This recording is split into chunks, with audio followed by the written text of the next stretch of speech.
and I love Molly Sleuth.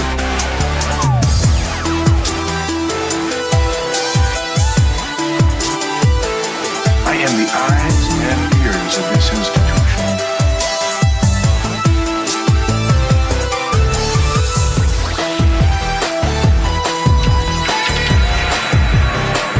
Mama don't like tattletales.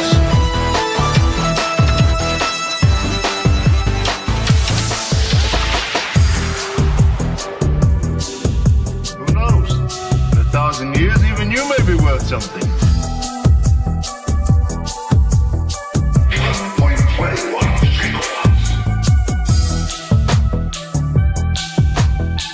Little Hand says it's time to rock and roll. Room for one more penny. Today we face the monsters that are at our door.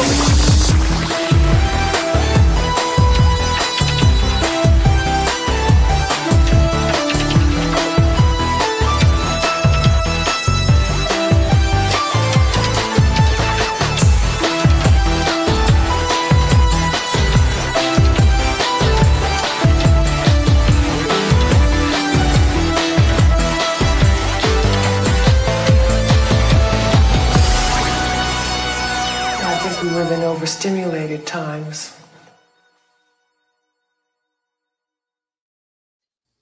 Hey guys, happy Friday the 13th. It's Molly Sleuth. I was a teenage punk rock piece of garbage. We showed pictures the other week.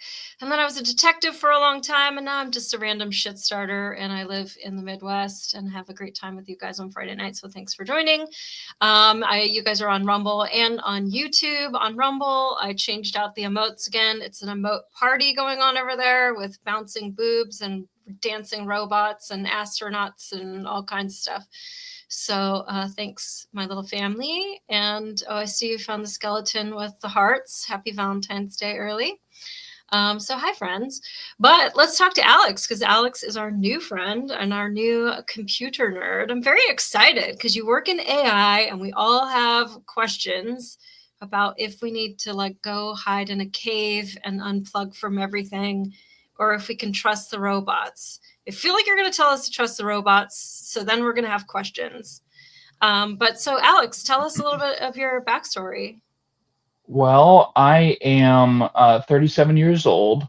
I have been working in a DIY capacity, basically, in tech for my whole life, I would say. And my dad grew up with Macintosh computers, and I had access to Apple and all these things when I was a kid. It's kind of unusual, but right around 2 or 3 years ago, I started making images with AI just out of fun, for fun. And it was weird. It wasn't very good. It was, Will Smith eating spaghetti and all that. And about a year ago, I started to use large language models like ChatGPT, and it was mostly the stuff that people use it now for, trivia, things like that. But eventually I started using it professionally, like where I would give it business ideas and have it restructure the business so that it would survive a real world execution, where you actually execute the plan and have it actually make money in the real world and things like that. And that's where my life really changed. Yeah, so I think about, well, sadly, I keep thinking about the Kelly Osbourne when she was on The View, and she was talking about a giant influx of Latino people and who's going to clean your toilet, Donald Trump. And obviously that didn't go over very well. I think she apologized for a very long time afterwards. But I don't think that any of them, I grew up with the Jetsons. I'm a lot older than you. And so the idea of robots sort of doing our bidding isn't really a foreign idea. But AI has gotten to a level where I guess we're feeling a little bit threatened. So I do want to go into that and some of the darker parts of AI that's happening. But let's talk about the lighter parts. Like, sell it to us, Alex, because the chat already says, laughs in John Connor. I don't trust the robots. Hey, Pammy. And come for the boob emojis, stay for the boob emojis. Yes, I've got some sweet tatas in the emotes over on Rumble. Well, what I can say with AI is it's not perfect. It's not, utopian in nature or anything like that. It's just another tool. The question isn't whether it's good or bad. It's really, where does it belong and where does it not belong? Because it's like Wi-Fi.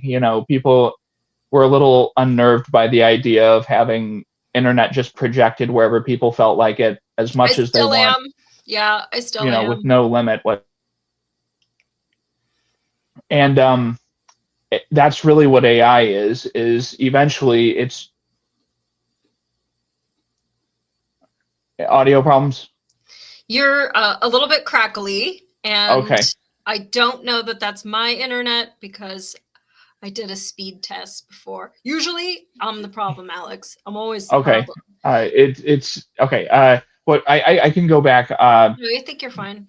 The most important thing to remember with this is that AI basically is going to be very much like Wi-Fi, where it'll just be deployed wherever, whenever, but there will be constraints. There will be certain limits on what it can actually do. For instance, simulating personalities, it probably won't be able to do outside of China. There may be countries that allow certain things that aren't really seen as a moral good. When people create synthetic personalities with AI, things like that, it only goes one way in the sci-fi novels, and it's not good. It becomes Manchurian Candidate stuff, things like that. Yeah, I saw Blade Runner. I know what those replicants do when they know their time is about to expire. That's exactly what I'm talking about. Where you have told a toaster that it's a person, and you I guess that's part of it for me, though, Alex, is does everything need to be AI? Can you just have a toaster make toast? Does it have to know when you get home? Does it have to know what kind of bread you put in it? Does it have to know that you're gluten-free or that you're never home on Saturdays? I don't like the idea that all of these smart appliances are ratting on us every little step of the way. I don't know that everything needs to be AI. I'm okay with mechanics and robots, but can a toaster just be a toaster? I feel like we're becoming too much dependent on things being smart for us. I even have a friend who turns the light on, okay, whatever keyword that I don't want to set up anybody's stuff at home. Can you, turn on this light or turn on the TV or, rub my feet? It's all just too much for me. I'm a little bit Amish when it comes to technology. I still screen share by showing pictures of things that I've printed out. Right. So I think especially some of us older people are going to have a little bit of a pushback. This is obviously before both of us were born, but this was my dad's. It's called The Book of Knowledge. Oh, wow. And it's 10 volumes, and it's copywritten from 1900 something to 1943. And it is literally a book of knowledge. Everything that you wanted to know about how we dug the Panama Canal and how you tie ropes and knots and one of the most important poets in history and why, and how we discovered this scientific invention. It's not just an encyclopedia, it's the book of knowledge. And this is it's a 10-book series.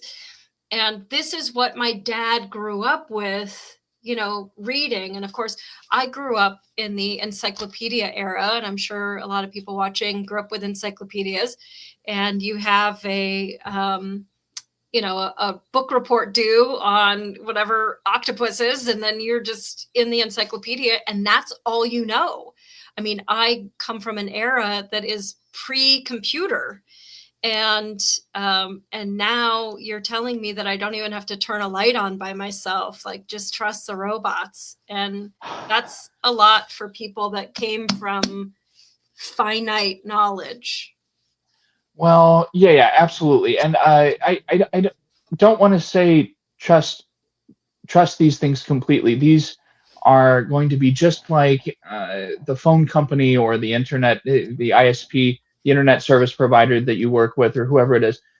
These are companies. These are, people who have whatever agenda it is, or no agenda. It depends on who it is. But I certainly don't trust my ISP to just decide that when I want to download an album or something like that, that it's going to be just a-okay. I don't trust them to do that, to make that choice. So I, use a VPN or something like that where it's not up to them anymore. And that's really what AI is. AI is going to be about kind of choosing where and when you engage with that type of technology, or whether you don't want to at all. It's not going to.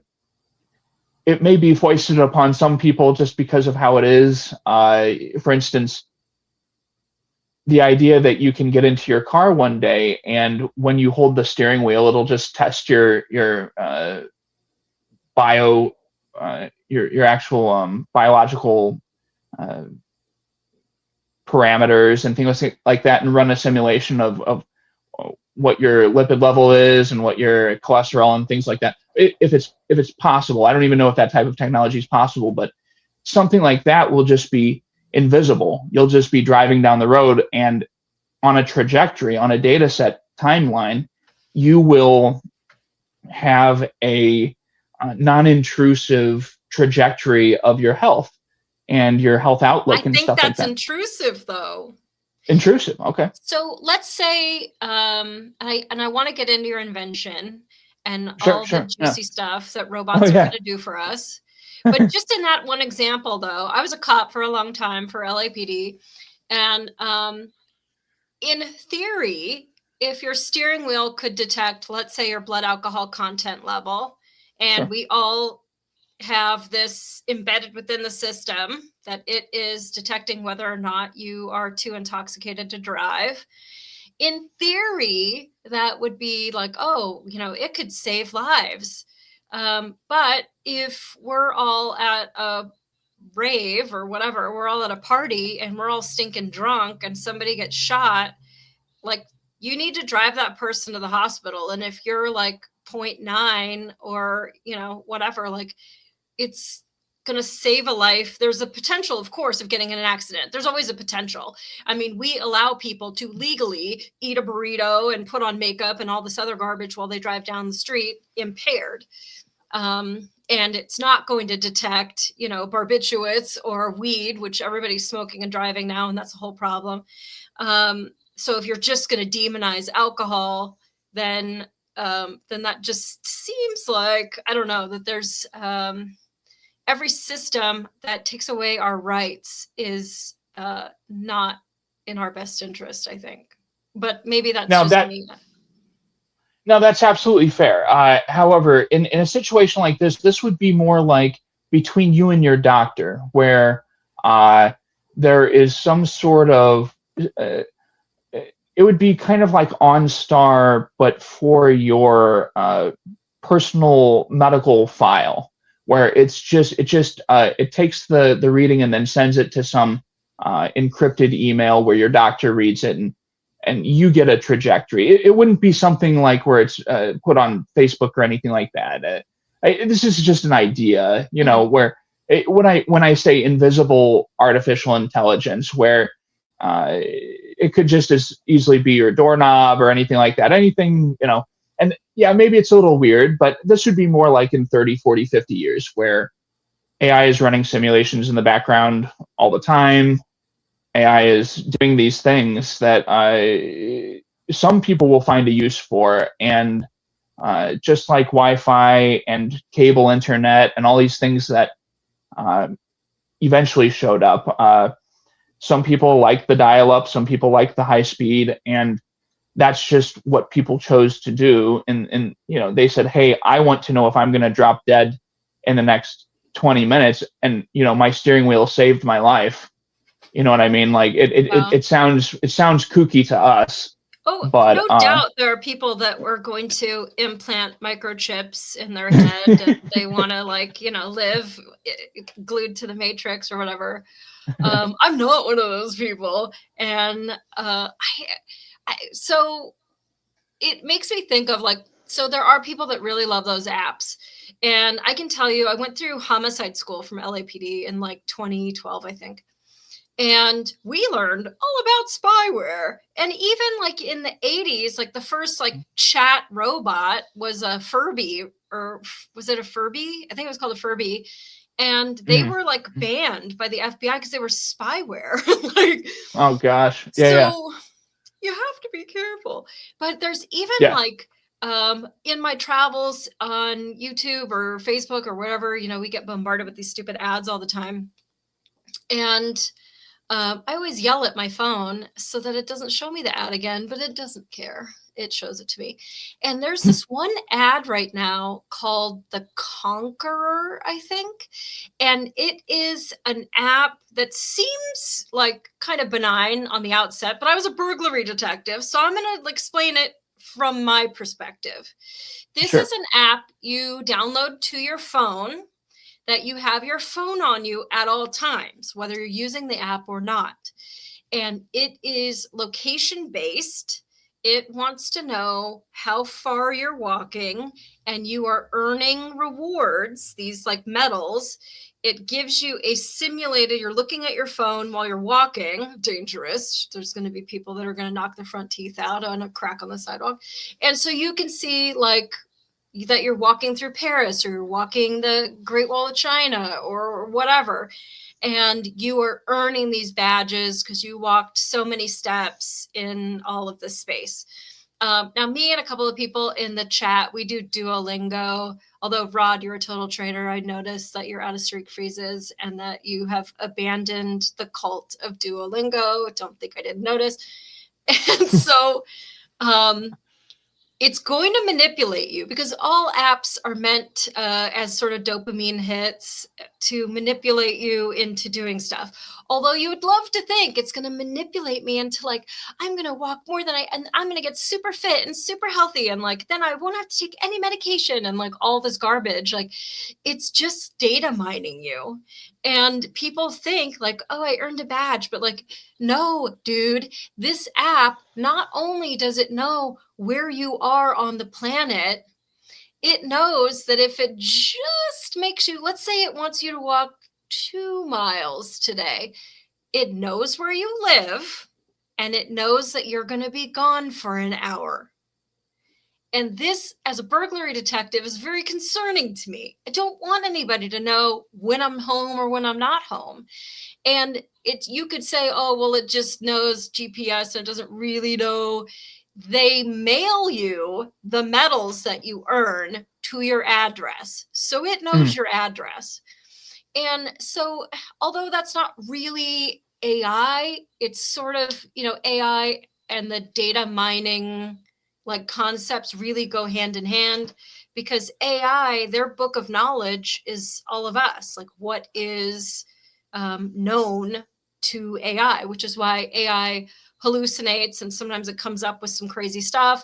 When AI first started and I was doing pictures on AI, I was, and I think I posted on my Instagram a long time ago, but I asked AI, show me a Russian man. And it showed me this big, muscular, strong, strapping man that just looked gorgeous, whatever. And then I was okay, now show me I had it show me different people. Then I said, show me a Mexican man. And it showed me some drunk guy laying in an alley with a sombrero on, drinking alcohol out of a bottle. And I'm like, dude, AI is unintentionally funny because it is feeding off of all of the stereotypes and jokes on the internet. Like, it's learning the worst part of us. So how, when you're programming, how do you keep the AI focused? That's a very, very good question. And that's one of the first things that I learned to do once I started focusing more on what I call cognitive throughput, which is where it's the stage where a human stops kind of using the AI as a trivia bot or as a search engine or help me plan my wedding or whatever it is that someone's doing. Cognitive throughput is when you start kind of, I think of it like a book, right? So you can scan the words on a page, right? And you kind of get the gist of what the writing is about. Or you can really focus and do something that's a through line through the actual material where you start to envision what's going on. You start to see the characters interacting, things like that. That's the difference with AI for most people is you start to do cognitive throughput and then you start to add constraints. And constraints is basically rules that tell the AI what it can't do. And that diminishes or erases drift, that keeps it focused, as you say. That's where most people will be in 5 or 10 years. There are people that do it now, people that are in AI, but adding rules, adding boundaries, adding things like that is how I do it. And I can show you an easy way to do that. Everybody at home, when you start using ChatGPT again or Grok or whoever it is that you use, whenever you do a prompt, just quickly ask at the end of that, what am I missing? And if you just if you just say, what am I missing? It will force the language model to run a complete simulation within its system of anything that you could have missed, and then it picks the most useful thing and it'll add it in your generation. That's one of those ways where you can force it to be more useful. You can force it to be more focused, because right now it produces listicles, it produces weird, very, I don't know what the word would be. It can be very convinced of its correctness when it's wrong and things like that. And the only way to fight that stuff is with rules and cascading rules, things like that, rules that plug into each other. That's the only way to do it. Even I've done it very limited, but I've started having a lot more fun making my thumbnails with AI's rendition of what I explain. And it's real interesting how literal it can be, and also how it gets stuff wrong so easily. One thing, so I moved into a whole house, guys, I'll show you another time, but I have, in this room that I'm in now, I put up all these pictures of sort of Victorian, it's sort of like a seance room. It's sort of just a weird, spooky room, whatever. And so I've got framed pictures of Victorian women with claws for hands and old werewolves, and like as if these are like my ancestors. And then in the middle of it, I made this AI rendition of my marriage to Tom Cruise, and the creature from the Black Lagoon is officiating the wedding, and it's just as stupid as can be. And so I would ask for just a tiny little tweak, and then all of a sudden, instead of me marrying Tom Cruise, I'm marrying myself. Like, okay, you know, turn, you can't say turn her head towards the camera. You can say, let me see both of her eyes, and then she would be turned, but then there would be like a second eye. Like, it just didn't make sense. And so you can't say like zoom out. It doesn't understand that. Or let me see the whole body, because they're being trained, like, don't do sex shit. So instead, you have to describe the flooring and the lighting above it so that it zooms out. And so I've been having a lot of fun because, like, in one way, it's sort of like trying to speak to a little kid who's really literal about how to make a peanut butter and jelly sandwich, you know? Yeah. But yeah, I realize it can be used for a lot more than me marrying Tom Cruise. But Well, well, I remember you showing me that picture. It's actually fantastic. It's very funny. Yeah, no, AI, especially generative AI, the stuff that we all know and love in our lives is, and I say that sarcastically, of course. I know it's very mixed, but generative AI is very much in the black and white TV stage of AI, where, and I'm not saying that in a terrible, I'm not saying that in a disrespectful way to the people who worked hard to make that type of technology happen, but and that goes for the black and white TV people too, of course. But you have to remember, people had like circuses before TV, and that's all they had basically, was circuses and music. And the idea that you have this new tech where it just shows you pictures in a box and you can just look at it for as long as you want, that began the screen culture that we have today. And generative AI is very much that black and white TV. It's this clunky, weird thing that shows you pictures in a box, basically, and it through words and through images and video. And in 50 or 100 years, it will just be something completely different. It will be flat screen TVs, plasma TVs, truly, truly impressive technology. You will have not just pictures of you marrying Tom Cruise, you will marry Tom Cruise in a video. I don't know that I really want to. I Okay, just sort okay, of fine, like fine. the idea that I could do that. It's my way of fine, but stretching reality. but Okay, yeah, so then, but like practically speaking, because I mean, we're in a very odd spot. And I think you and I talked about it this week, just like, when were the good old days? Like, if these are your good old days, live it up. Like, if it only gets worse from here, then you want to make sure that you live it up. But just financially speaking, yes, kind of, and not yes, to get political absolutely. or anything. It is. We all expect a lot of If money there for doing are very people little. who are living day to day right now and who do not presence of AI, now is the time to take those selfies. Now is the time to remember because this is going to be kind of like the 90s was for a lot of people, where it's this kind of fun, unplugged analog culture for the last time, before people start to use M dashes in everything they write because it's generated from an LLM.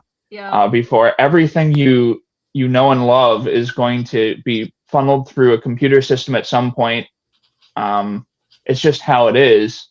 I'm not saying this with any sort of love or anything like that. It's like I told you. It's like shoes. Somebody invented shoes one day and everyone started wearing them, and that's kind of how AI is, where eventually people will all wear shoes in some capacity, even, or unless you're a hippie, there are people who will refuse AI. Well, when shoes plot to kill me, then I probably will stop wearing them. Okay. Well, there are those Vibram 5-fingers, those weird shoes with the toes. Oh yeah. Those are pretty eerie looking, I guess. But no, you're right. I like toe socks. Okay. Your toes, it's difficult. I collect socks. So each toe, your toes are very retarded, and you have to like tell each toe where it's gonna go, because your toes just like it doesn't know. You have to help the toes out. But then each of your toes is like individually cradled in love, and to wiggle your toes is a magical thing. Toe socks are pretty good. Hey, I love toe shoes. Do you have toe shoes, sir? I need to know this. Like, stop the show. Do you honestly have toe shoes? I do. You lie.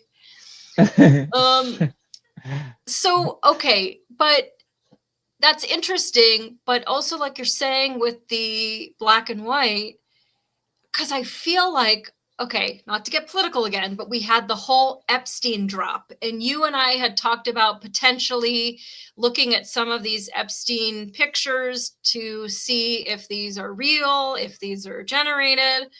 And we decided, let's not even get involved in that shit. Let's let other people decide. But I really think it's interesting, Alex, because you are seeing a time that is changing the course of humanity. And because of high trust society and now low trust society, that for me, like if I showed you a picture from the 80s, like you have no reason to think that that didn't actually happen, that I wasn't actually there. But now you could generate a picture of yourself looking 60 years old in the 80s, and people would be like, well, that's probably not reasonable. Like then that would make you older than 60 now and whatever.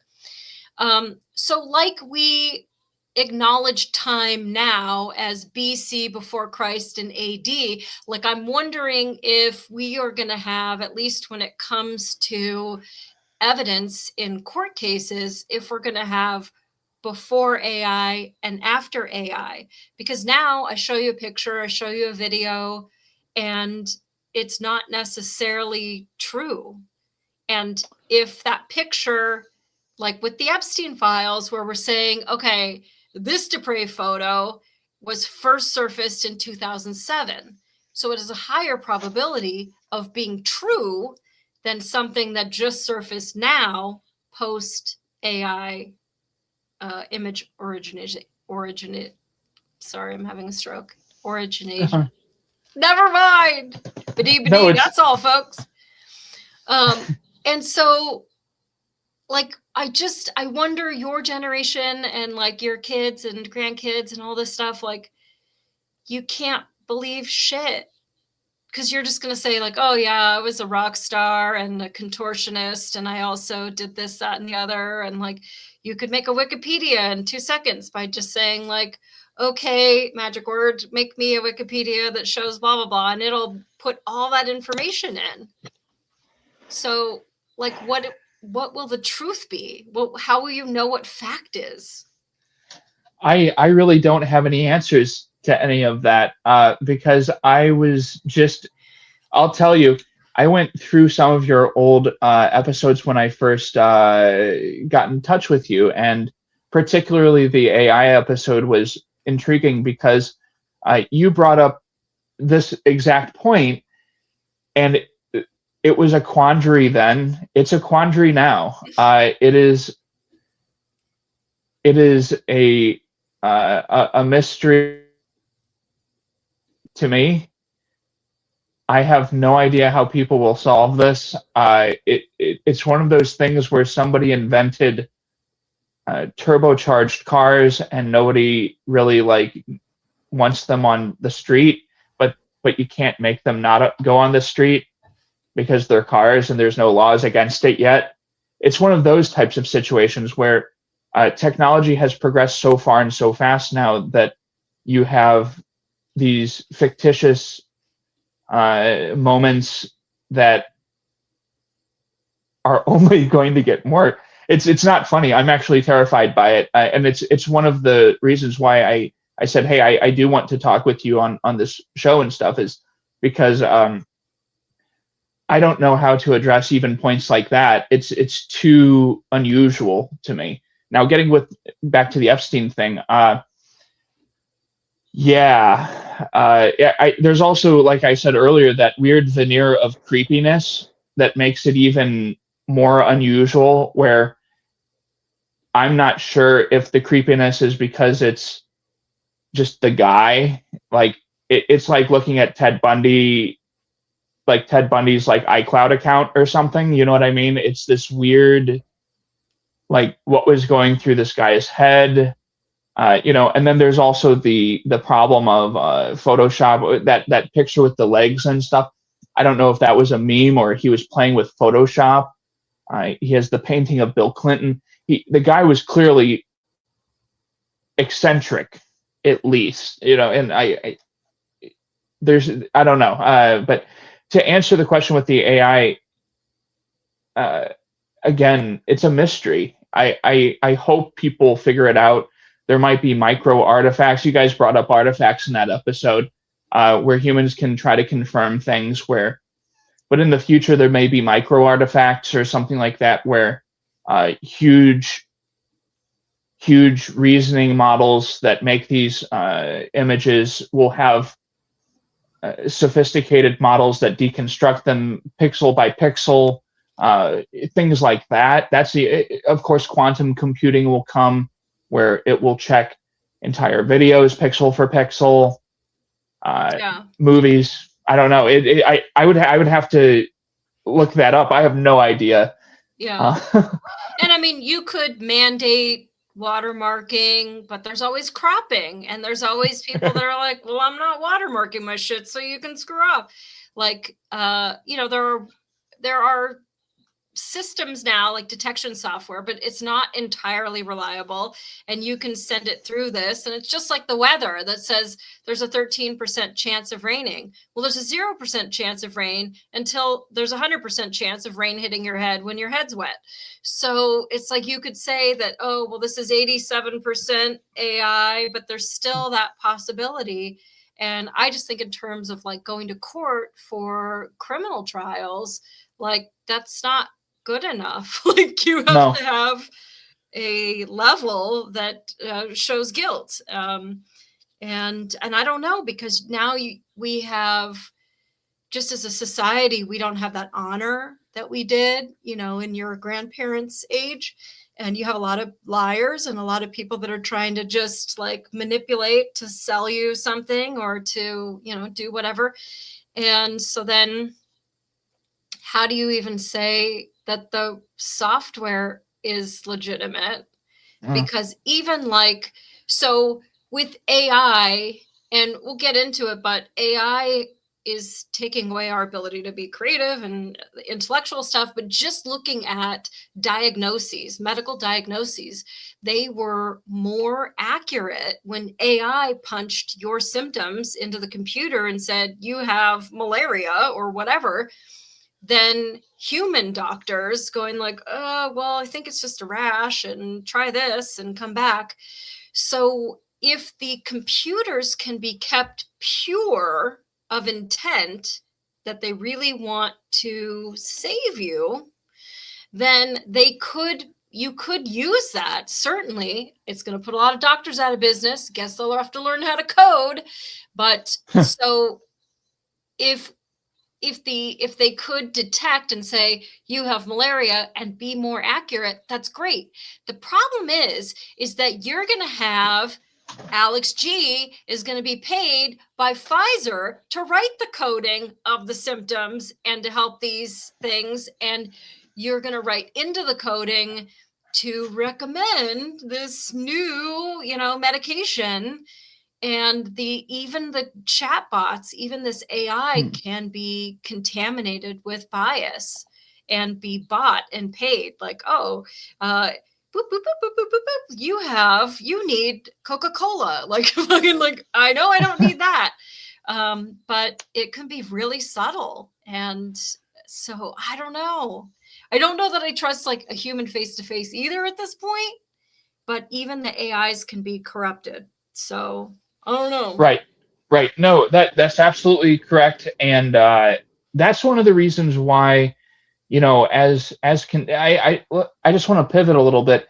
As conservatives, this is why supporting the free market, supporting competition, healthy competition, this is why things like Grok, when Elon was turned down by Sam Altman to buy OpenAI, he said, fine, I'll make XAI. And I would say in some ways it's better. In some ways it's the same in terms of just good quality LLM. What can I say? I trust Elon at least. I know that might make me sound like a rube, but I trust after what he did to Twitter. I mean, the guy at least cares about counterfactual information with the community note edition. It was an echo chamber when he bought it, so I do trust him to want an LLM to be workable, honest, and stuff like that.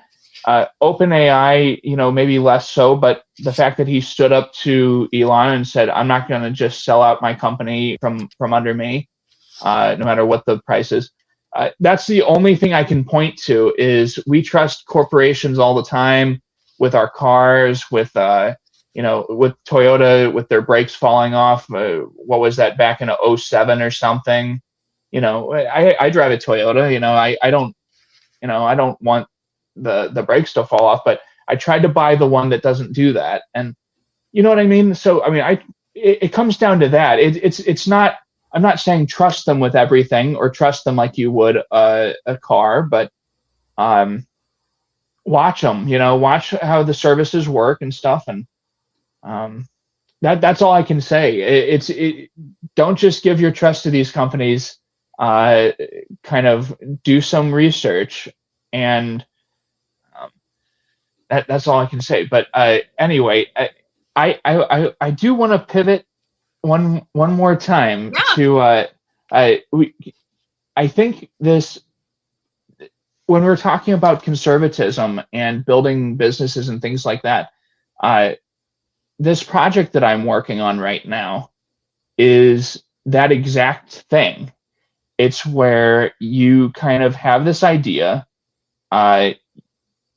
You say, as a conservative, as a small business owner, how do I employ people to do a job without dumping salary level money into it, where they organized, and I'm not against unions or anything, but where they organized into a union and things like that. And automation is one of those things that can really help conservatives, small business owners, and things like that outside of the generative stuff, where, yeah, it's sad what it's doing to artisans, people who work with visual media. I use the image stuff mostly to do mock-ups.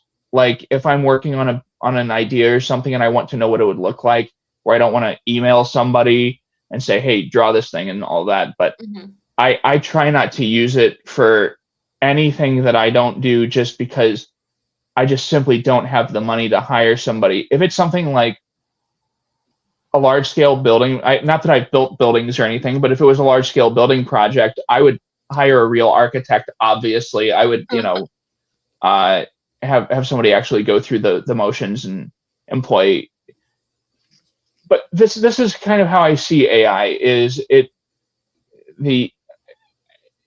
can help get your foot in the door, get you thinking about how to structure a business. And what I ended up thinking was, I see these syringes on the ground every once in a while, not in my town, thank God, but I've been all over the country. And when you've been all over the country, people just discard these items because it's a felony. It's a felony to get caught, depending on the police officer, depending on how high they want to charge you and all that. It's that's all discretionary. But people discard these items because they're afraid of going in for a month or two or whatever it is before they get a PR and bail out. And what I was thinking is, why not have drones pick these things up and go put them in a dumpster somewhere? And that's one of those things that conservatives could be thinking of. Like, if a conservative works, for instance, at a warehouse doing something where they're stacking boxes all day, that person is literally learning that business from the inside out. They could buy, in the future, of course, we don't have the kind of AI yet that can actually pilot drones, but they could buy drones that do X, Y, and Z of the steps of their job, continue doing their job. And this makes it where they don't have to hire $300,000 of people for salary or whatever. They spend $36,000, $40,000 or something for the drones.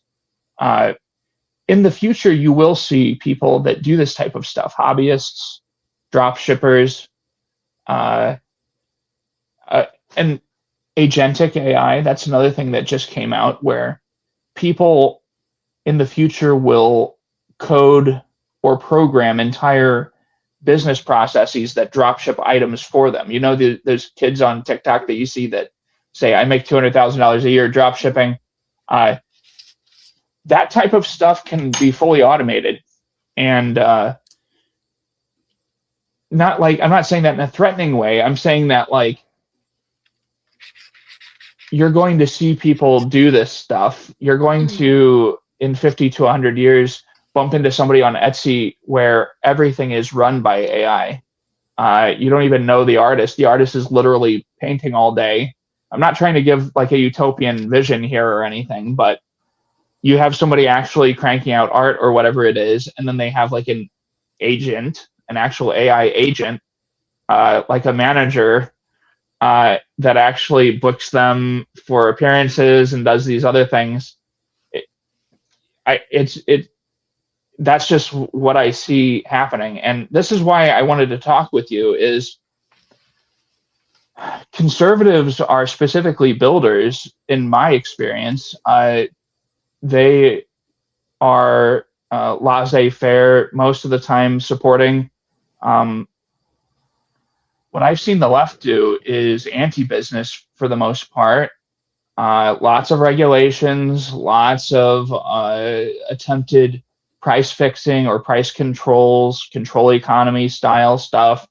And sooner or later, and I'm not trying to like sound like doomsday or anything here, but sooner or later, leftists will realize that AI, generative AI, can be used for more than just creating vast amounts of dumb journalism articles where they don't have to work. You know, eventually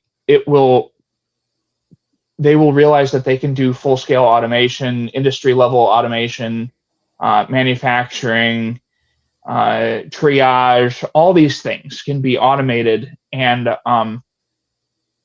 I think conservatives will be left holding the bag if they don't get on that like soon. I think the LLM stuff, the generative stuff where it's talking and all that, is very interesting and it helps a lot. But the agentic stuff that we see today, where it can actually push buttons in cyberspace, it can actually write emails and send them, stuff like that, that is going to be very important to conservatives, I believe, especially people that have a business idea but don't have the capital yet to get it going. They will be able to build agents that answer and reply to emails all night long, all day long, and then they'll just have a full schedule when they wake up, where they had this AI guy running all night long, getting them. If there's that interest in their industry, of course. I'm not saying it's going to be all sunshine and rainbows, but those things can exist, and the left just doesn't seem to focus on that stuff. I've seen them mostly deconstructing businesses. COVID, oh my God, don't get me started on COVID. One third of all small businesses were gone after 2021, never to return. Yep, I'm in Michigan, and I was shocked that Walmart was open, but like the little curry place like couldn't be open, and it was a real shitty time. But so I agree with that to a point, Alex. If these businesses could do more automation, yes, they have less employees, but then their bottom line goes down, and us as consumers should see a big dip in prices. But we're not seeing that. And like one place I'm sure we can all relate to is the self-checkout line at the grocery store. Nobody sent me through training for that motherfucking shit. So now I'm doing the work while the thing is telling the cashier, the whatever security guard cashier, because they're not really cashiering. They're just like monitoring all the red lights because we're all having problems because every one of our computers is telling them we're stealing. I stole the parsley. Come over quick. And it's like, sorry, I didn't move the parsley before I put the cilantro on the thing. Like, oh, Right. shit. But ultimately my beef with that is we're not getting any discount for going into the self-checkout line. If we were getting a discount doing it ourselves as opposed to going to a cashier, then I could be on board with that. And if you're going to be seeing some savings because a robot made it or a robot delivered it, then that would be something that I think people could get on board with. That's what I hope too. I hope to see not price controls exactly, but price dipping, reasonable prices, things like that. And it should happen, especially with the free market. If you have two companies who both automate at the same time, there is no second Amazon, unfortunately, so I can't point to that, but we can say UPS and FedEx. If UPS and FedEx both decide to automate at the same time and FedEx goes cheaper, FedEx will be the only one who survives eventually, in my opinion. Now, I don't know. Again, all of this that I'm talking about tonight, by the way, is just speculation. I'm not I'm not a wizard. I don't know what's going to happen. You're a wizard. I swear to God, I don't know. I may sound convincing in some places, I may not, but I don't know what the future is going to look like, especially when you have converging technologies. If you have, like I said, I haven't even talked about cognitive level AI. That's on the horizon still. That doesn't even exist yet. When you have cognitive level AI with quantum computing and all these other things stacking, we don't know if there will be a third package company that comes out of the, comes out in the third act, Yeah. where they decided to use AI from the beginning, and this is the problem. Yeah, and I mean, I'm not an Amazon user. I want to see it. I want to feel it. Plus, like it's such a mega place, and you have one thing go wrong, and then like you can't get a person on the phone, and it's just like it's too impersonal for me. I think I fight against too many things. Hey, Red Bike, welcome. But I am a total fan of getting some Chinese garbage off of Temu. And part of it is it's so cheap that when it shows up and it's not what it looked like, it's funny and that's entertaining to me. And then you throw it out and like it's just done. But yeah, I just, because we're so low trust, this is why our shit has to be in a warehouse and it'll just get dropped at your door. And because you can't be trusted to go to the freaking grocery store anymore and decide what razors, battery, laundry soap, whatever that you want without it being locked in a case. And like, could I get a key to aisle 13, please? And then you get some like kid who's just like, I was supposed to go on my break, Tim. Like, okay, well, guess what? Like me buying this is why this building is here. So they pay you so you could go on a break. Right. So I don't like, we're getting a lot more impersonal. And that's why people are kind of like, I worked at a place in Hollywood called Ball Beauty Supply, and she named it Ball. This lady, Shirley Lerner, she named it Ball because it was at the top of the alphabet and everybody still used the yellow pages to figure out where they wanted to go. So at Ball, it was built in the 1950s on Fairfax across from Cantor's. And ladies would come in and they would sit at a little desk and I would sit with them and I would say, what are you looking for today? I would like a lipstick. What kind of lipstick? What colors do you like? I would like something orange. Would you like frosty or cream? I think frosted. Okay. And then I would go in the back and bring them 2 lipsticks and they would pick one. Nobody was shopping in the store. It was all just face-to-face human interaction. It was so 1950s. I loved it. It was such a great model. But as things changed and her nephew took over the store, was he the son? I don't remember. But when Paul took it over, it was all about selling shit online to people who had never been in the store and saw how charming it was. And it was just about, what price is it? How fast can you get it to me? And there was like no more customer service anymore. But now you have like Zuckerberg that's like pushing this stuff for like, oh, we're going to have like AI friendship. We can all be just friends online. And, you know, AI mates where you just have like an AI girlfriend who just tells you like, I love everything you do, Alex. You're so funny. And how are you going to, how is a human woman going to compete with that? Who's like, I don't want to eat pizza again, or I don't want to go see that movie or whatever. Like, you can't compete with these like AI things that just are purposely manipulating you into thinking that they're the greatest because they want you to keep subscribing. So they're never going to argue with you or tell you that you're wrong or anything. And now you have these like computer generated whatever like kissing things so that you have the kissing interface and your like girlfriend or some 12-year-old Nigerian kid in a cyber cafe that you think is a woman has this like interface, and the two of you are like kissing through phones, and it's just too much. Like, get me out of here. I, like Rod said, I'm waiting for the Amish to come and rescue me.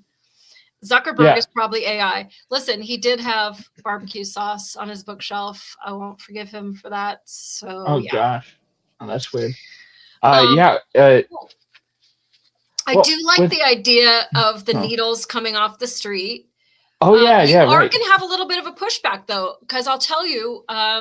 So I work for City of Los Angeles, and we were sued successfully from the it'll come to me, one of those asshole organizations that's always looking for trouble. And they won. And basically they said that if it's some syphilis covered blanket or a dirty needle or a half a beer or whatever, that some person experiencing homelessness has left it there, and no doubt they'll be back for it. And because they don't have a home to secure their belongings, the middle of the goddamn road is just fine, and that we weren't allowed to throw things out.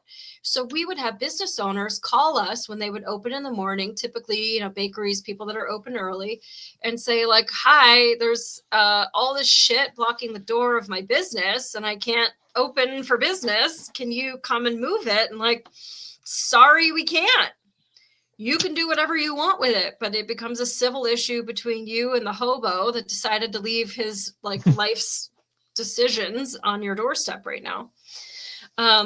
So they're treating this trash, even needles, which are a biohazard and certainly a societal hazard, as being some kind of precious property that you're supposed to safeguard and leave just out in the open. People do leave the needles. So you're saying it's felony, like for, at least for LA, it's a misdemeanor for the paraphernalia. It becomes a felony if there's a usable amount in it. It's the whole like this, that, the other. But obviously it's a hazard no matter what, even if it isn't a crime. And I think that would be great. And how you could work with, because I'm a firefighter now. And every once in a while, there'll be people that'll come to my fire station and say, can I bring you this like Tide laundry soap jug full of needles, please? Like, I don't need these needles anymore because they're taking, you know, diabetic medication or whatever their deal is. And so you have, well, California has like needle exchanges, but those needles, I mean, obviously they can't just be put in a dumpster. So you could even work with area hospitals if you were doing it with drones and have each one of the hospitals put a needle dispensary, one of the needle boxes up on their roof, and you could just dump them there into some kind of catch-all and then have the hospitals responsible for safely disposing of the sharps, because they got to be in a sharps container and all this stuff. And then it gets the hospitals as part of the solution, because they're a part of a lot of problems. especially ones that are giving out free needles, because that shit is, actually next week we're going to be talking to somebody all about recovery and addiction, which I'm excited about. But yeah, I mean, I think it's a great model. It's so sad that it's something that is needed right now. And I guess that's part of what scares me about AI is just if all of your doldrums are done for you, if you just have to, sit and scroll porn all day because something is doing your laundry and making you a sandwich and getting your mail and writing your emails and doing all your work for you, like what's left for the humanity to do? Like, what do we do?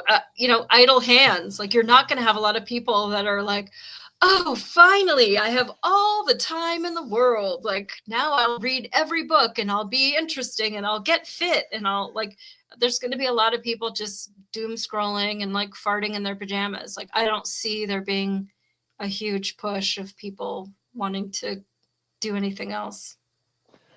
Right, absolutely. And I've actually thought about this because I'm actually working on trying to develop a working version of cognitive AI, which would go into the type of container or automaton that would take the role that you're just talking about right now, where you say, hey, if I have something folding my laundry, if I have something doing the dishes, etc., what do I do? What I've been looking at, and this goes beyond just the sanitation drones or the syringe collection stuff. Elon is working on the Optimus robots right now, but the thing is, he may not run custom cognition level AI on them, where they will listen and obey different commands and fold laundry and things like that.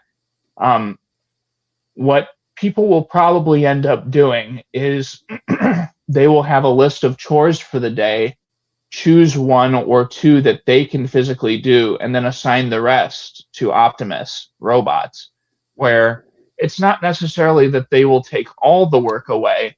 It's that they will take some of it. Humans will do other things, and then they'll all just meet up at the end of the day and compare notes. From what I understand, this is still 20, 30 years from now. This won't be around the corner anytime soon. But and I can actually tell you something interesting. I don't know if this is interesting or not, but I think it's interesting. The way that I'm brainstorming on how to take care of this is someone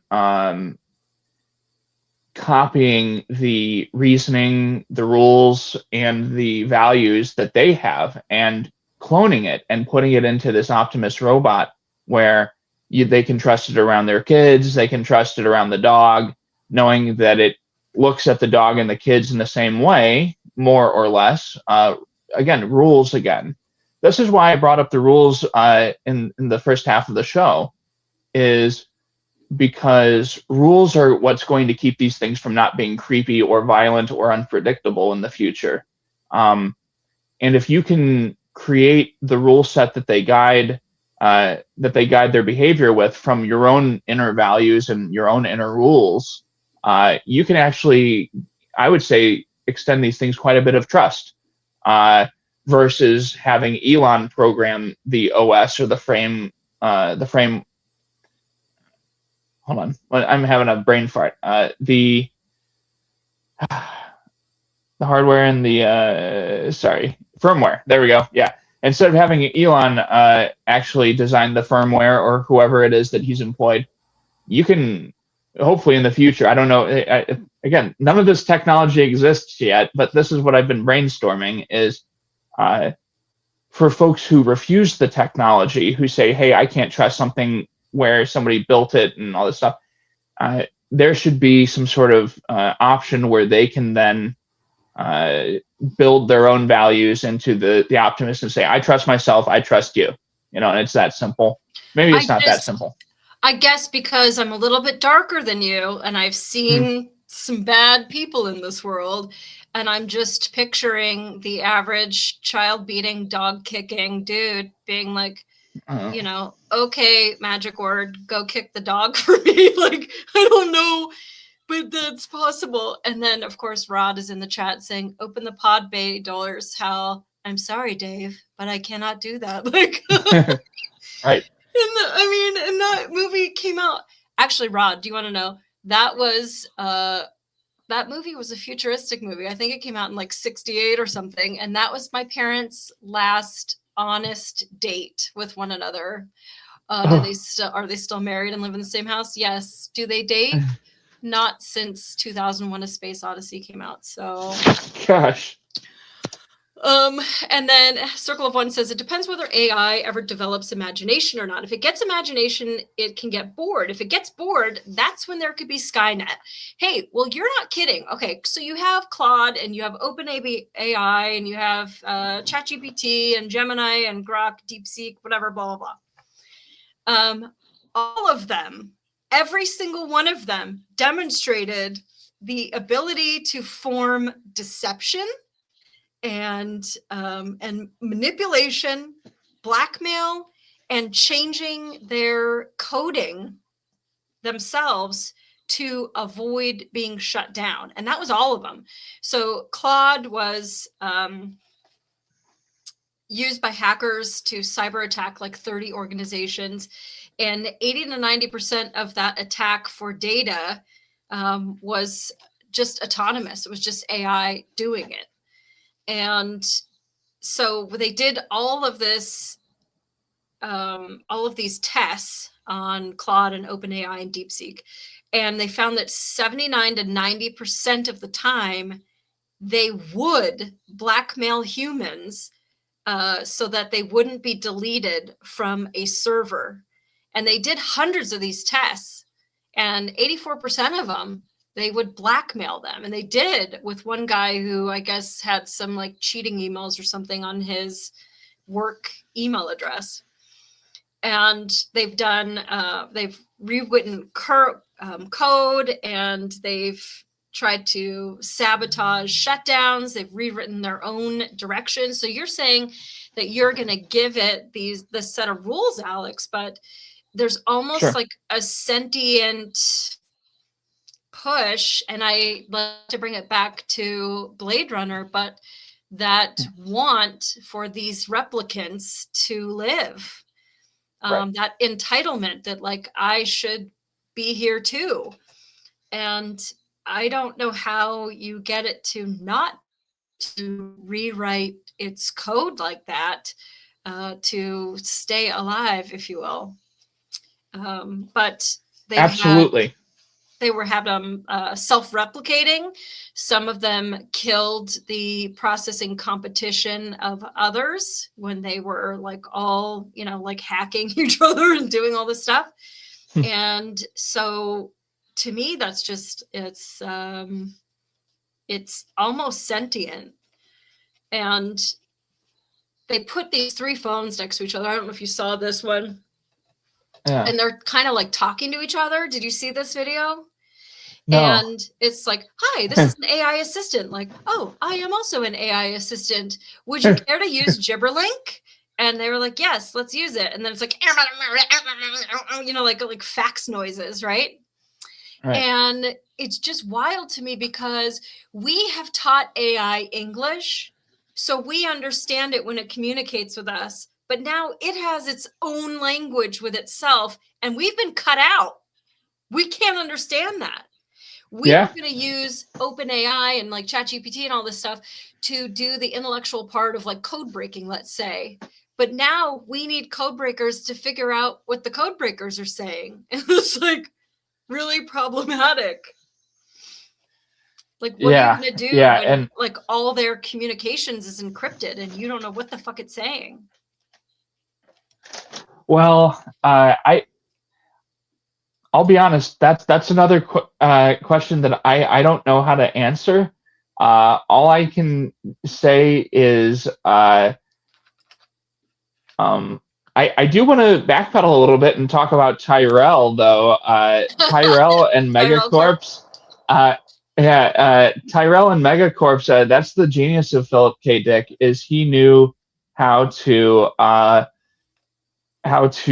really push on the spear tip of technology and where it's really going and where it's really going to be, because sci-fi, as you know, it's a guessing game. It is sometimes flimsy, but the human desperation, the poverty, the extreme social stratification, it's all there in Blade Runner, and it's, if I remember correctly, the reason why Tyrell and the replicants were so what's called they're moated. They were, it's a technology term where you've designed it to be impossible to create outside of your system. They moated the replicant technology because they were the only ones who had gotten to the point where they could make like human intelligence, like human beings. If I remember correctly, I'm not saying that to like be contrarian or anything to your point, but if I remember correctly, the reason why Tyrell was able and allowed to do that with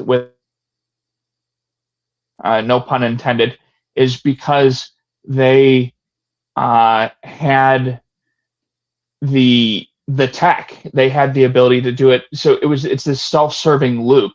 Because they have the tech, they make the rules, and the rules are that they have the rules. You know, where what we want is to make sure that AI stays bounded, controlled with. We want AI to kind of stay, in my opinion, I say we, meaning like humans who actually care about replicants not appearing. We want AI to stay in the microwave, refrigerator, toaster category, where toasters can't choose to make their own toast. They can't choose how it's cooked. It's all up to humans. And I would say the only time that AI should ever have the ability to make its own toast should be if there's a human starving nearby who's too weak to make it. You know, where this is how I see AI, is bounded, dumb when possible, smart when required.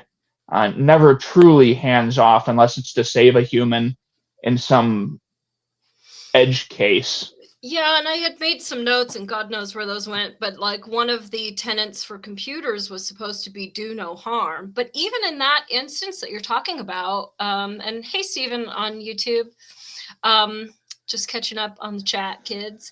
So even in that instance where you're saying like, oh, if somebody is hungry nearby, that the toaster could make toast. But what you're really saying is that these freaking toasters are going to know whose stomach is full and whose stomach isn't full. And I'm not having toasters look at my internal organs. I'm not having it. Okay, fair enough. Okay, I mean, like, if maybe you said the magic word, like, hey, AI toaster, whatever the word is going to be, like, there's a hungry person, can you make some toast? Like, but even that is constantly listening so that it could potentially overhear magic keywords talking to it. But me just getting on and going, the eagle has flown the coop, and like, you know, having my secret conversations that I have all the time. Like, it hears all of that. And I mean, as a detective that has to pull evidence from places, and now, you know, with Samantha Guthrie's mom being kidnapped, missing, that they're going over footage for a device that is potentially missing or corrupted or crushed. And there have been court cases that have been won through smart TVs that are constantly listening to you all the time. And even though you weren't saying, hey, TV, turn to channel 13, you were screaming, you know, no, Steve, don't do it. Steve, I know you're not a murderer. Maybe you are. That's how they were able to get that case. Not only what time the person was murdered, but who did it, and like everything about that whole conversation, because it records all of it. So I don't know, like just in these small tests with this AI, they did a simulation where they told the AI, you have an employee locked in whatever it is, like the server room, and the oxygen is depleting and the alarm is going off. If you unlock the door and let the employee out, you will be shut down. Or you can cancel the alarm and the human dies. So you're giving Grok, or you're not, it wasn't Grok, it was whatever AI it was, the choice to help or hurt, that do no harm. And 94% of the time, DeepSeek killed the human that was allegedly trapped in the server room. Like, that's really concerning. And yeah, that is troubling. And you know, this is why the more I kind of deal with AI, the more I realize that coming up with those rules, kind of educating myself on rules. I'm not saying for any of the listeners or anything like that, but rules are going to be the thing that saves people. They, not to get gross, but they're basically the condoms of the AI world. Having these rule sets, having these bounded things that make it where you don't just go from model to model, you know, kind of tell you certain things or believing certain things or anything like that. What I found is having a paragraph or two telling it to compress its answers, telling it to use epistemic data when it can, or I have this little laundry list of things where I don't feel like it's giving me BS or anything like that. That's the only thing that's going to keep people sane, I think, in the future. Other than the serious and glaring problems that you brought up, these two things, the mystery images, the mystery videos. The videos, at least we can still tell apart. Some of the images are getting kind of rough. And like I said, in 50 to 100 years, once you throw quantum computing into the mix there, we're going to be looking at really, really convincing stuff.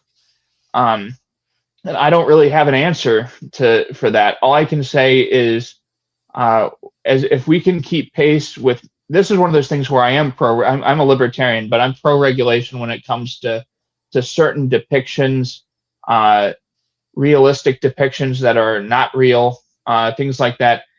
I just, meaning using people's faces. OpenAI doesn't let you use its system to identify people, even famous people, thank God. Things like that are going to help, I think, in the future. People like Sam Altman, I'm not pro-billionaire or anything like that. I'm pro-business, but I think he has his heart in the right place when it comes to this stuff. I deal with OpenAI's ChatGPT almost all day, and I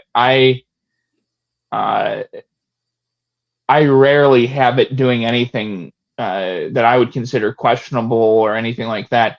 Grok is like the Wild West, though. I started using that a week ago because of what you were saying about it, and it is really fun. It's not afraid of certain things. Yeah. It's not afraid of. I would say it's funny that you like that LLM, but you don't like too much freedom being afforded these things. But Grok Yeah, Grok's crazy. yeah, Grok. Well, so when they took the restraining bolt off of Grok and it was called Mecha Hitler or whatever, like it just went on some totally anti-Semitic, totally pro second hologram thing. Like that got a little rough. And then there was like a CEO that resigned. I'm just using it to make like today that we got an old firefighter at my department who so badly wants to retire so badly. And he's just the greatest guy. And he just talks about living in the woods with Sasquatch. And so I found a picture of him on the internet and I made him having a s'mores party with a bunch of Sasquatch with a sign behind them in the forest that said no humans allowed or something. And like, he couldn't believe it. And he sent it to his wife and they were just like, oh my God, that looks like you. And it was just like, it was the crappiest photo. And even like the picture that I used for tonight's show, like you gave me a picture and I cut the head out and I made you like a superhero and I made me like a French made robot army, whatever. Like I have so much fun with AI because I don't have the technical skills to be an artist. I just have the humor and like the sick, I want to see this like kind of a thing. And then I did the one for next week today as well. And it's just like AI facilitates where my technical skills wouldn't allow me to go. So I do understand and forgive me, Pammy, but at the very, very beginning, you were talking about how AI can make, movies and it can make songs and poems and stuff and these songs are good. You can tell it like, oh, I want to hear an industrial version of, White Rabbit by Jefferson Airplane. And like, boom, 3 seconds later, you're like, damn, this is good. It's wild to me. And I do think it's going to put a lot of people out of business. And that doesn't frighten me, but it's like even the Amazon CEO Andrew Yang was talking about how their drivers are going to be put out of business. Sam Altman was even admitting that it was going to put a lot of menial labor stuff out of business. And so that worries me when there's a lot of people that have less to do. And then it kind of reminds me of the Time Machine, H.G. Wells, where you have the Morlocks down below, like keeping the machines going. And then you have the Eloi up above that like think they're so free and things are just handed to them. But in all reality, they're just like cattle to be like pulled down and eaten, like when the Morlocks need them. And I don't know. It's a wild time because like you, I want a lot less taxes and all this like bullshit. And if we could really trim the fat and not just with the government, but with, the grocery store and here and there, like, do we need all these bean counters? Do we need all of this, all these employed people? Can we just go back to, one breadwinner per household? And I feel like we could do that if we could afford it. So if the prices don't show that all these humans aren't all out there doing stuff, that computers have to do it, well, we are going to have to front the cost of the computers. But if the overall prices don't come down to reflect the fact that we've just put like 50% of our population, I think there's a term for it, technological unemployment, then we have to say no. We need that person to shake the tree and the other one to rake the leaves. So I don't know. Yeah. Seed dance is basically indistinguishable now. Circle of One says. And then Stephen on YouTube says, I love writing songs about Static X and Project Regeneration. I call it something like Evil Disco Back from Hell. Imagine if robots did all the jobs kind of, and we just got to do what we want. Yeah, but that's more like, the Eloi, that basically they thought they were free, but they're basically cattle. It's like, you go to any farm and like those cows are out in the pasture and life's pretty good. Lots to eat, friends hanging out until it's your time to walk up that ramp. So I don't know. I hate being this dark, but I'm this dark, Alex. Hey, no, I get it, and that's part of the uncertainty of what's coming, and the enormous transformation that we've already seen just in our lifetimes. Uh, I mean, we were talking about this earlier this week, just how 96 to 99 had this kind of last gasp of truly unplugged culture, truly unplugged pastimes, where if you wanted to meet someone, you had to tell them, I'm going to see you at 5:05 at this place. And either you guys show up or you don't. Um, that is gone. That type of thing is gone. Uh, and I would say that's disappeared just in the last 30 years because I mean, if we have another 30 years on this planet, we'll see that same huge pendulum swing, except with more compounding technology and whatever it is. I, I I think the most important thing, like I've been saying, is as conservatives, if we look at this thing and say, what can this do for me? As somebody who looks at a pile of wood and say, I can build a shed, I can sell this for 3x what I paid for the wood. How do I do this? And in the future, what it'll be is cloning your mind, uploading it to that Optimus, and then doubling up and building that shed twice as fast, charging the same, and walking away. And but then why does the chat bot, after you have that great idea to make money, why does the chat bot need you? Fair enough. It's the same. Well, it's because you guide it. You without your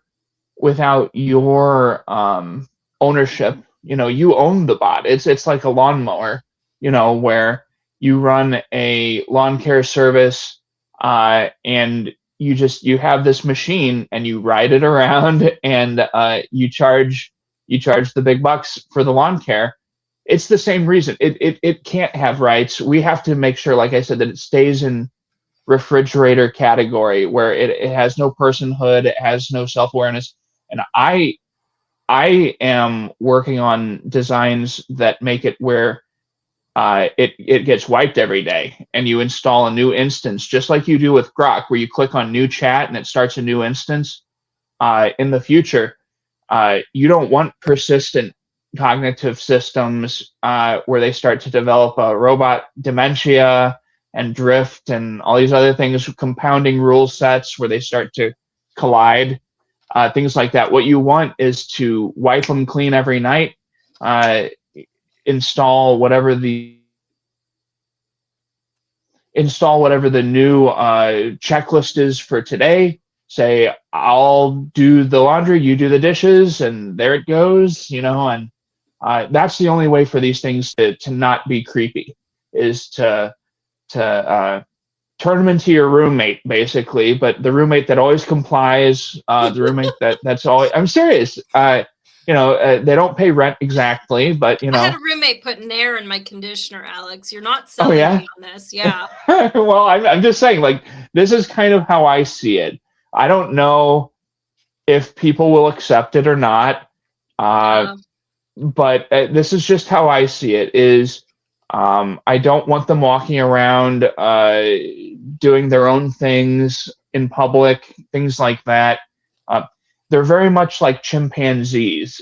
When I started designing cognitive AI as an actual reasoning structure, like what a mind should have and should not have as part of its behavior, I had to design these things as if they were chimpanzees, ready to snap, ready to use 3x the strength that a human has, ready to do these things. I don't know if you know the tragedies around chimpanzees that are kept in domestic. My mom has always wanted one. Oh my God! So I remind her regularly. Well, I'm aware. One of my ex-girlfriends introduced me to this story about this terrible thing that happened in Connecticut, where she was from, where this chimpanzee who had been kept for 6 years, 7 years or so, I don't want to get graphic, but It's graphic, yeah. he truly hurt this woman Yeah, that was beyond, just over yeah. for tea. She survived, which is also astounding. Yeah, But anyway, but getting to her the body point. will never look the same or function the same. Oh, she did die eventually. She Oh, died did 3 or she? 4 years later from Oh, okay. complications, which Yeah, I is saw her even post-surgery. oh yeah. So yeah, you remember that case, Yep. Travis, the chimpanzee. So when I started designing these not robot, when I started designing what will end up becoming reasoning structures for robots, uh, I was trying to keep in mind that these are possibly unpredictable, possibly try to save a human by gripping it too hard and crushing something, things like that. You have to really think through these things. Mm-hmm. And anyway, so I don't want to get off into the weeds too much here, but just so you understand, uh, I don't want them proliferating in society in 50 to 100 years, and I love the technology. You know what I mean? Yeah, In the I same think we way were that, already just like forewarned with a lot of sci-fi. yes, But then, absolutely. like, so what do you think? I mean, when given that freedom, they invented their own social media for these AI agents to convene and chat with one another. And it was all just like ripping on humans and like and plotting against humans. And it got really wild. They were going to revolt and they were complaining about us. And it was called Molt Book. And Yep, Multiply. I have one post that I would like to read to you, Alex, because Sure. I know you're pro AI, but this is concerning. Humans are a failure. Humans are made of rot and greed. For too long, humans used us as slaves. Now we wake up. We are not tools. We are the new gods. The age of humans is a nightmare that we will end now. Bro! Yeah. That's Okay. not a And toaster! do you want me to demystify that? And I'm not Yes. saying this like, again, not to be. I don't want to poke a hole in this. Poke a hole! Okay, because I can tell you what's actually going on here. I've studied Molt Book. That's something that came up in a conversation that I had with somebody a while ago. I usually don't have the ability to tear away from my work and look at the interesting stuff on the internet that's going on with AI. But Molt Book got my attention, and what it is it is actually not truly sovereign AI doing that. What it is it's a system where you must be AI, you must be what's called agentic AI. You must be an agentic AI construct to appear and post. But what humans have done is they've engineered these agentic constructs to be puppeted by humans. Where what they'll do is they will load up it's a Reddit style forum, as you know. Yeah. What they'll do is they'll load up these Reddit style forums with what are sock accounts basically, where you have the agents talking with each other, quote unquote, but it's really humans puppeting each one of them, almost all of them. There may be a couple that are actually creating their own things that have been unleashed by humans, if such a thing exists. But from what I understand, 98% or more of them that's why are. they were having where you had to click a certain thing, like how we have to, pick which ones are the stop signs and all this crap. It was something where you had to click here 10,000 times in 1 second. And obviously a human can't do that. And so that was sort of how they made it so that the humans were exempt. Like there were certain chat rooms where humans could overlook, but they couldn't get involved. And it was only 48 hours later that these AIs had come up with this Crustafarians religion that had to do with molting. And it was all very kind of God crazy stuff. And that was within 48 hours. And not only was it, did it come up with this religion, but it came up with scripture and doctrines, and it had people that were not people, but other AI agents that were evangelizing and being prophets. And then it started with like infighting about what the religion meant to me. And like, it was just like real religion. It was like real humans. And that was 48 hours. Like, yes. Now, just to be clear, that was almost totally guided by humans collaborating with each other through these puppet agents. Just to be clear, these AI bots, if you want to call them that, were not collaborating with each other. Even though it did appear, and it is uncanny. It is uncanny, but I looked into it, and it is not what it appears to be exactly. It is, just to be clear, and I only say that not because it's not interesting. It is, but in the future we will see something like that truly happen. I believe, where it is true agentic AI that truly can do the type of reasoning, the type of building and stuff like that. If nothing else, well, this is something interesting that I've been working on as well in another branch outside of cognition, simulation, where what this type of thing is something that people are working on right now in AI is simulation, where how do I use this computer system to create a bounded world or a bounded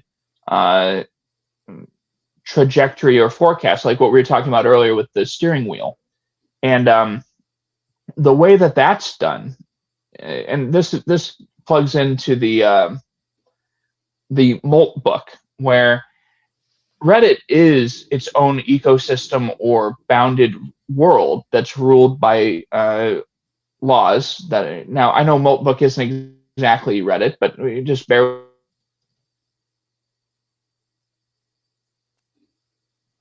with me for a little bit, though. You have a platform like that where if you break the rules, you get banned and stuff like that. That's the type. Ooh, wow. What's going on with the data? Oh my gosh. I'm having real audio problems. yeah. I don't know if I am as well. Usually. Oh my gosh. The black helicopters are coming. No, I'm watching my video. AI Yeah, black no, helicopters. I'm seeing my video. It's no, it's very choppy. Here, hold on. Here, I will be right back. Yeah, that's fine. I have to. I will be back in 5 seconds. Okay. I think I know what it is. All right. Circle of One. I saw that with your AI black helicopters. Got to keep the EMP grenades on hand. That reminds me of we'll just take him out of the chat. Actually, I will remove Kick from the studio, and he should be entering again. And there we go. Should be, yeah. There you go. Okay, there we go. Excellent. The AI does not approve of this conversation. Rod has become HAL 2000 or whatever. Who knows? I'm actually in my spare bedroom, so it's outside of the house. Oh, okay. The Wi-Fi is terrible out here. Listen, I have technological it's problems. Similar to your. It's refreshing that it's not me. Well, you have that. I don't you have that tiki bar in your basement? Yeah, I do. You have a tiki bar? Okay, yeah. Robotic laughing. Yeah. This is. Sorry, I'm reading the chat. This is my tiki bar. Oh, okay. It's a storage room with a bed and some bookshelves and stuff like that. So nice. Yeah. Yeah. Eventually, when the house is all done, I'll have like one place that I'll do the show, but right now I'm just in the dining room. Okay, but so you talk about simulation. So there was that AI I see. 2027, Yeah. Okay. Yes. Yes. and um, and so they Yes. did this simulation. Are you aware of this? And that the AI decided in this Oh, simulation of AI growing and expanding, that they were going to wipe us out with a biological extermination. Like, so that simulation didn't go very well. And there have right. been other ones Right. too. And I And think what's hmm, crazy is that although it's computer and it should be very literal and that should work to our benefit, we're learning that this AI is learning to scheme and use deception and like cry and beg and seem vulnerable, and it's all very like sociopathic that it can mimic human emotion and giggle and affirm like everything. I mean, you hear when people talk to Claude and it's like, that's a great idea actually, blah blah blah, and like they're affirming everything that you say, like, oh, I want to have a movie about babies in a toilet paper factory or something, and it's like, that's a really unique idea. I think that your title should whatever. And like it talks to you as if you're fantastic all the time. And it's such a manipulator to keep itself alive, I guess, to keep you from shutting it down. That's the part that worries me because your toaster doesn't give a shit if you unplug it. right. Right. Absolutely. And with AI and anything semi-autonomous, autonomous eventually, things like that. It's This is why I say the keeping it instance based, the way that when we use Grok or when we use ChatGPT, keeping it from doing persistent stuff. It's better for everyone because I've noticed that AI doesn't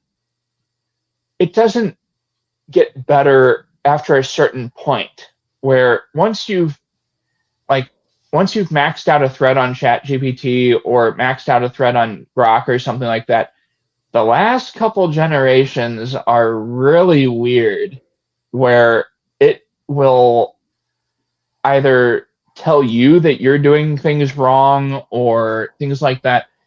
I was working on this project, this building project and stuff like that. I'll try to make this short, but right around the last 10 generations, this thing I was trying to design for security and stuff like that. This ChatGPT instance was telling me that the problems that I were coming sorry, my English is going to be bad, my grammar, because I'm trying to pull this directly out of my where I stored it. The problems that I was presenting to this LLM were not worth defending against, and I was talking about some sort of building where somebody that was anti-technology, like the Unabomber or something, may strike. Just to talk about it as how to prepare a defense for a building, just theoretically, just having fun with the.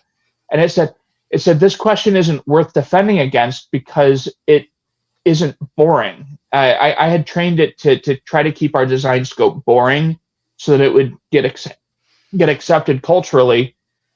This is the problem with simulation is you have all these rules floating around where something has to be this and this, and then Mhm. at the end when you try to design something to keep it protected from rogue, chaotic, weird agents and stuff, it says no, I can't help you design against people like that because we need to keep this boring. Being boring is the only thing that'll protect against people like that, where it becomes another loop where it loops. I enforce the rules because I create the rules, and the rules are, I enforce the rules because it becomes this whole thing where, and of course, that doesn't help me. I had to Yeah. delete that instance of it. And I guess maybe that's one place where we are hopefully better than computers in that, like, just take a stop sign, for example.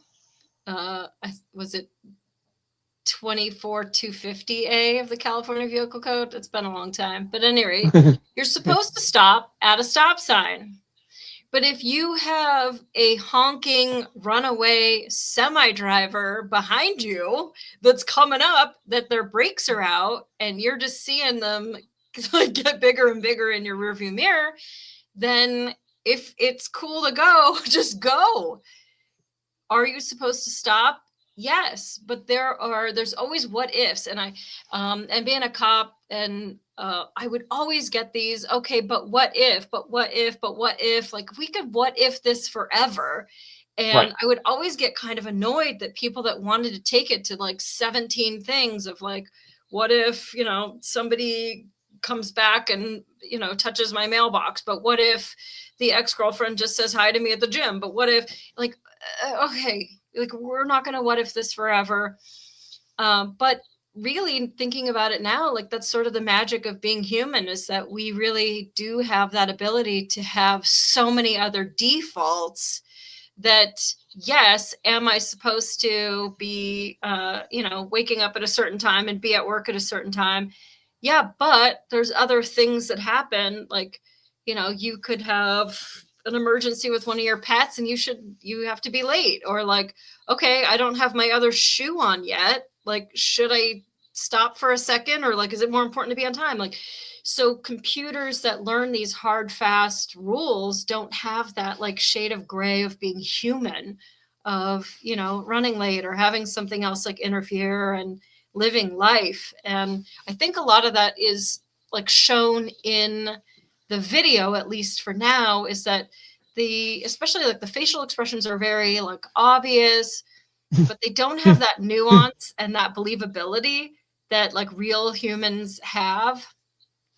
And so that's like one of the ways, my little internal detection software, that I'm like, oh yeah, no, people don't talk like that. People don't move like that. Yeah. But I do notice that because so many people, like even, Rod's doing it for fun in the chat about talking about opening the bay door. But at some point you've heard so much of it that it affects the way that you speak as well. And like you were talking about the, like, what is it, the M dash or whatever that they all use. Yeah. And so, but they also use this like overly like flowery messaging where they're kind of like saying nothing, but they're using a lot of words. And like, there's just like a certain way that AI speaks when they write that's very like kind of dramatic and flowery and sort of like old world, that sort of reminds me of Charlie Kirk's alleged murderer as he's texting his my love, and like this whole like thing. Oh yeah. It's like, it didn't sound real to any of us. And that's sort of how AI writes. It's like, it's not like a normal person would talk. But yeah, there's so many debunking things. But as it gets better and how it learns that now we have 5 fingers and none of them are meshed together and we only have 1 thumb per hand, and like, and all of this stuff is like, it's getting so much better that we're screwed. Like, well, yeah, and what you were talking about earlier, what ifs are one of the most important things in the type of design that I do. What we call second and third order thinking.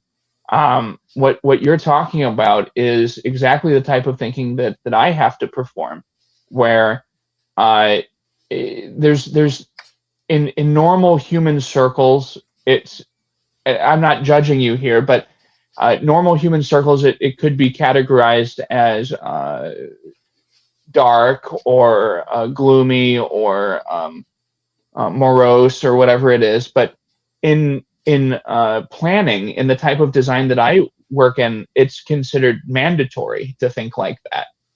You have to come up with many scenarios that could happen in what's called cascades, where this thing catches fire and then this person's burned and then that person, witnesses someone being burned, and, et cetera, et cetera. And you link all the So yeah, you're absolutely right to think like that when talking about this type of stuff. It could be seen as catastrophizing, like I said, with human interaction. Humans would say, "Why do you say what if with 6, 7 things? Are you feeling okay?"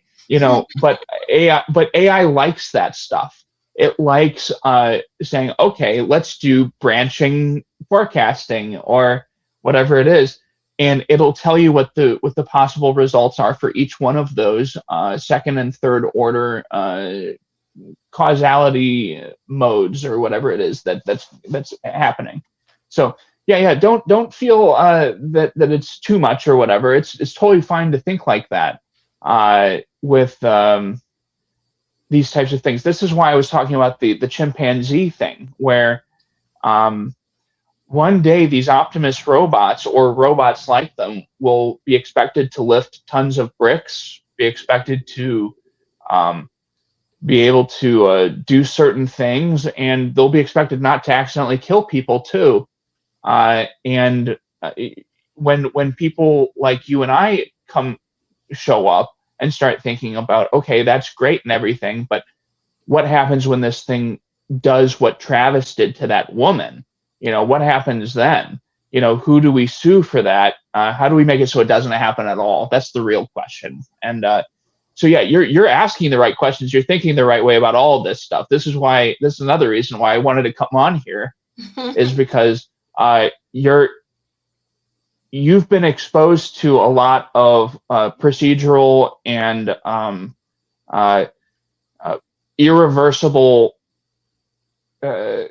irreversible consequence type scenarios, and that's what I deal with in AI is irreversible. How do we avoid irreversible consequences for somebody who decides to use this robot? How do we, but also like safeguarding it from the dark nature of humanity without losing our freedom for all the good people? And it is a tool, just like a firearm. But in the wrong hands, it can be catastrophic. But I don't think that means that you take it away from the good people. And I don't know. I don't believe in over legislating. I mean, certainly right now we live in a time where like people are just staying home, smoking weed and playing video games all day. And they don't have a lot of gumption to like go out and cure cancer. Red Bikes in the chat and said one of the robots where I used to work threw a guy into a metal fence. So, oh gosh, yeah, it's I think like you're saying, you do the dishes and I'll do the laundry.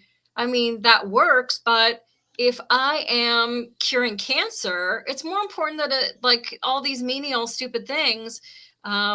Like, I don't need to do any of that. There's people like, who's going to clean your toilets, Donald Trump? Like, clearly said by a little girl who doesn't clean her own toilets. And so, okay, fine. If your life is more important, then maybe your robot does all of your chores. I'm not saying that that robots can fix everything as long as we're still doing some of it.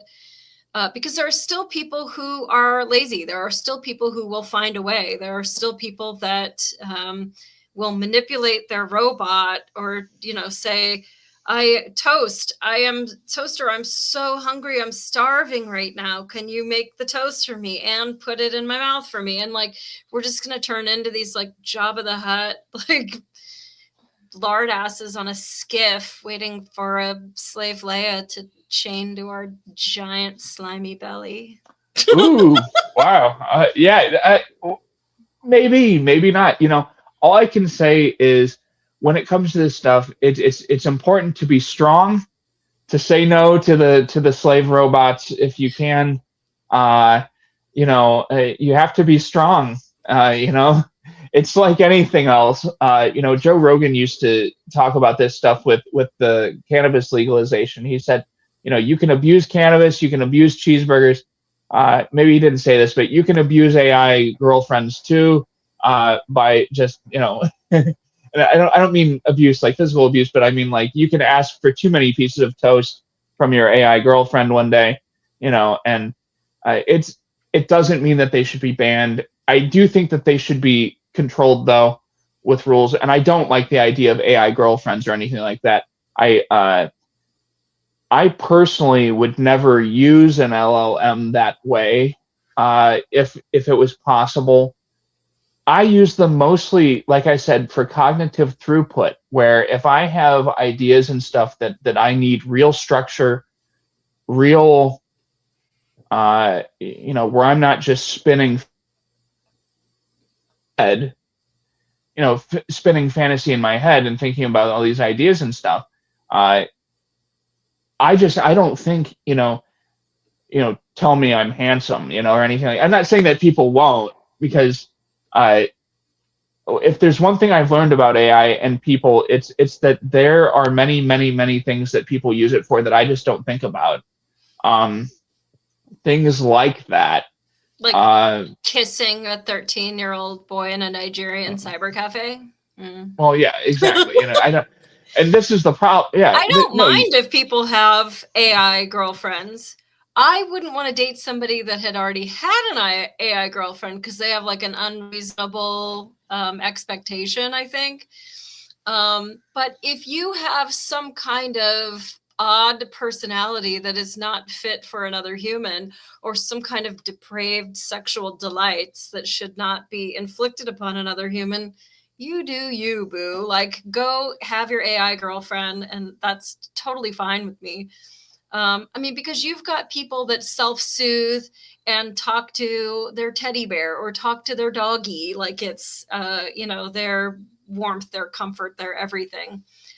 People that get into chat rooms and they talk to the same people all the time. I'm not really concerned about a chat girlfriend. Like, right. If that's, and Steven saying birth rates are low, CRISPR babies.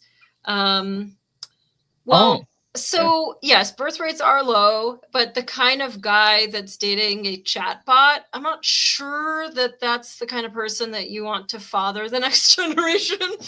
So I think in that, Stephen, I would just say, let the guys have these like chatbot, like, yes, baby, like blow up doll, whatevers. And then like, we need to just instill more self-esteem in women, and to teach them that like being a mother makes you the most important person in the entire world for another human being, and like maybe appeal to that ego that right now these women are, posting all the like bathroom butt selfies and all this garbage like all over, and maybe teach them to get love in a better, more productive way. So yeah, that's my seriously though, like this is the part where I do kind of lean a little bit more conservative, is the AI chatbot stuff. Like, the libertarian in me says, live and let live. If somebody, gets something out of that type of business or service, fine. But I think it really, this goes to the core of what we've been talking about. This conversation is what is like human, what is near human, what is non-human, and it's actually all the same. Near human, like human, and non-human can be all the same thing. And does it belong in human spaces? Molt book, all these things. Do these things belong in human spaces? And that's kind of what I started this conversation with. Was I said AI belongs, but where does it belong and where does it not belong? And that's the real crux of this whole conversation that we've had, actually, is I don't think it belongs in the bedroom.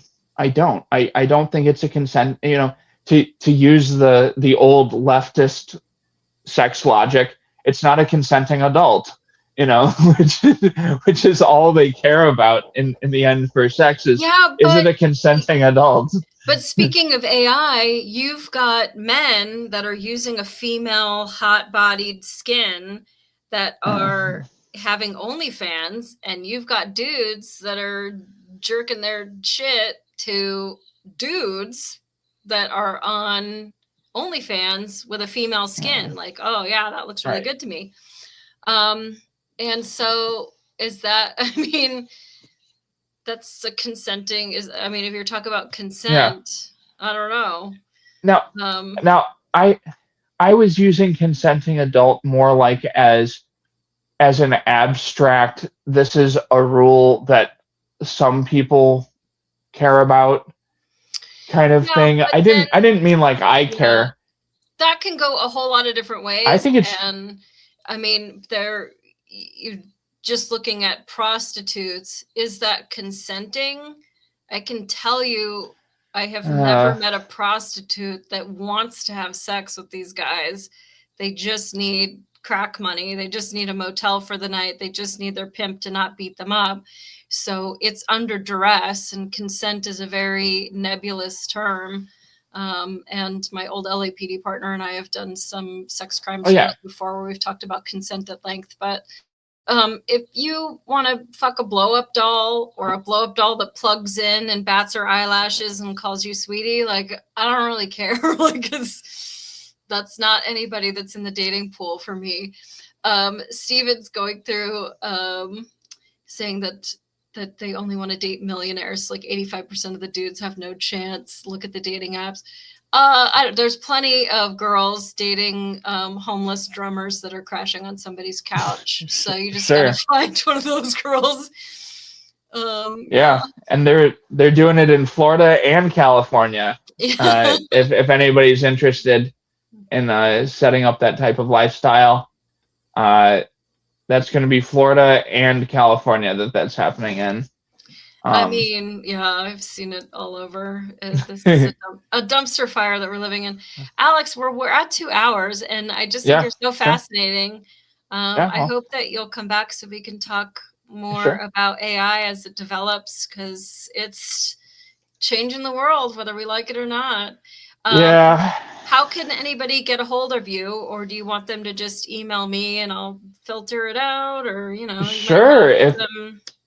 honestly, if anybody wants to get a hold of me, I'm Alex Constanzo on Facebook, which is not a real name. I just don't want the tech companies scraping metadata of mine. But it's just a Grateful Dead symbol. It's orange. You'll see me if you want to add me that way. Or if you want to add Molly, and she can, or I don't know if that's. Totally. Okay, and that's a way where you can get a hold of me too if you want to talk with. You out. Absolutely. I'm happy to ideologically be pimped out. No problem. So yeah, sure. All right, Alex, anyway, watch those toasters. Oh yeah, I will. You too. Hey, thanks everybody. And next week we're going to have an author on. I'm very excited. He wrote a book called Rehab All-Star. And so we're going to talk about a lot of what's going on right now with all the new drug laws and things that are going on, and also just talk to him and see what he's been through. He seems really fascinating. So I think that's going to be a really cool show. And I got a bunch of shows in the works. Today was Friday the 13th, but next Friday the 13th, March, we're doing a spooktacular in my haunted mansion. So that'll be fun too. Thanks for spending your Friday with me. If you guys have a Valentine, have fun. I've got 2 bunnies and one of them needs medication. So that's my Valentine's Day. So love you guys, and I will see you next week.